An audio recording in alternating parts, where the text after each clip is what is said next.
Assalamualaikum warahmatullahi wabarakatuh.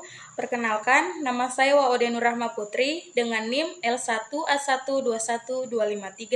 Pada kesempatan kali ini, saya akan memaparkan mengenai siklus reproduksi pada ternak betina. Langsung saja. Siklus reproduksi ternak betina.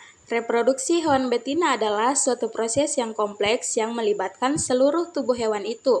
Sistem reproduksi akan berfungsi bila makhluk hidup, khususnya hewan ternak dalam hal ini, sudah memasuki sexual maturity atau dewasa kelamin.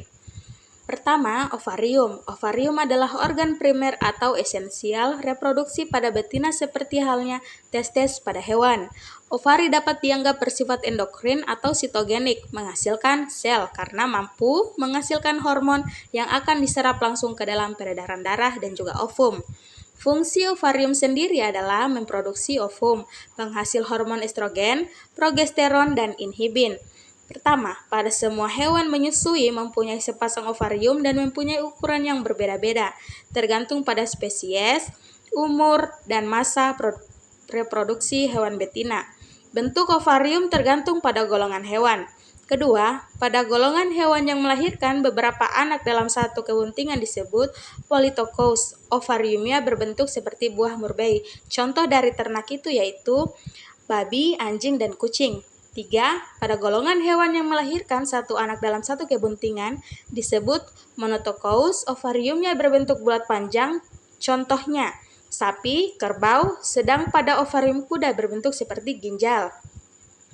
Selanjutnya, oviduk. Oviduk merupakan saluran yang bertugas untuk menghantarkan sel telur ovum dari ovarium ke uterus. Oviduk digantung oleh suatu ligamentum, yaitu mesosalping, yang merupakan saluran kecil yang berkelok-kelok dari depan ovarium dan berlanjut di tanduk uterus. Dinding oviduk terdiri atas 3 lapisan, yaitu membran serosa merupakan lapisan terdiri dari jaringan ikat dan paling besar. Membran muscularis merupakan lapisan otot dan membran mukosa merupakan lapisan yang membatasi lumen. Fungsi dari oviduk yaitu 1. Menerima sel telur yang diovulasikan oleh ovarium. 2. Transportasi spermatozoa dari uterus menuju tempat pembuahan. 3. Tempat pertemuan antara ovum dan spermatozoa. 4. Tempat terjadinya kapasitasi spermatozoa. 5. Memproduksi cairan sebagai media pembuahan dan kapasitasi spermatozoa. Dan terakhir, sebagai transport yang telah dibuahi zigot menuju uterus. Selanjutnya, uterus. Uterus merupakan struktur saluran muskuler yang diperlukan untuk menerima ovum yang telah dibuahi dan perkembangan zigot.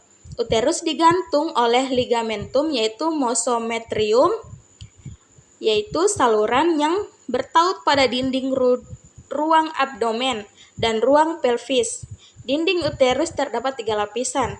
Lapisan dalam disebut endometrium, lapisan tengah disebut myometrium, dan lapisan luar disebut perimetrium.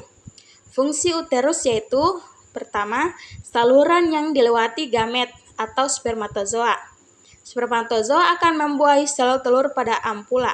Secara otomatis, untuk mencapai ampula akan melewati uterus dahulu. 2. Tempat terjadinya implantasi. Implantasi adalah penempelan embrio pada endometrium uterus. 3. Tempat pertumbuhan dan perkembangan embrio.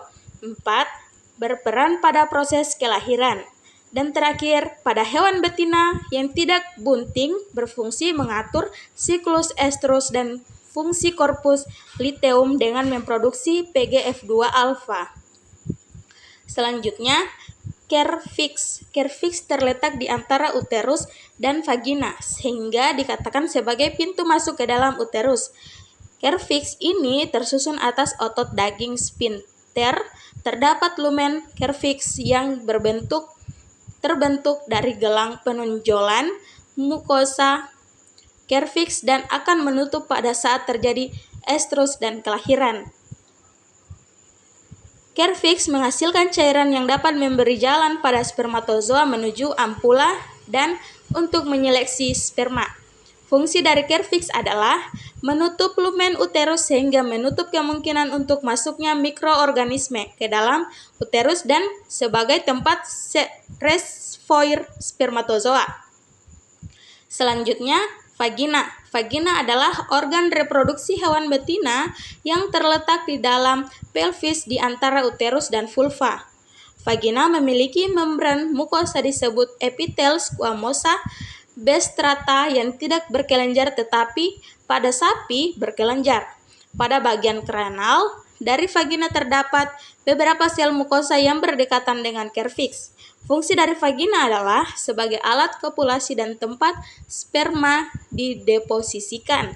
Berperan sebagai saluran keluarnya sekresi cervix, uterus, dan oviduk, dan sebagai jalan peranakan saat proses beranak. Vagina akan mengembang agar fetus dan membran dapat keluar pada waktunya. Selanjutnya, vulva. Vulva merupakan alat reproduksi hewan betina. Bagian luar vulva terdiri dari dua bagian. Bagian luar disebut labia majora dan bagian dalam disebut labia minora. Labia minora homolog dengan preputium pada hewan jantan, sedangkan labia majora homolog dengan skrotum pada hewan jantan. Klitoris. Klitoris merupakan alat reproduksi betina bagian luar yang homolog dengan gland penis pada hewan jantan yang terletak pada sisi ventral sekitar 1 cm dalam labia. Klitoris merupakan alat reproduksi betina bagian luar yang homolog dengan gland penis pada hewan jantan yang terletak pada sisi ventral sekitar 1 cm dalam labia. Klitoris terdiri atas dua krura atau akar badan dan kepala. Klitoris terdiri atas jaringan erektil yang tertutup oleh epitel squamosa bestrata.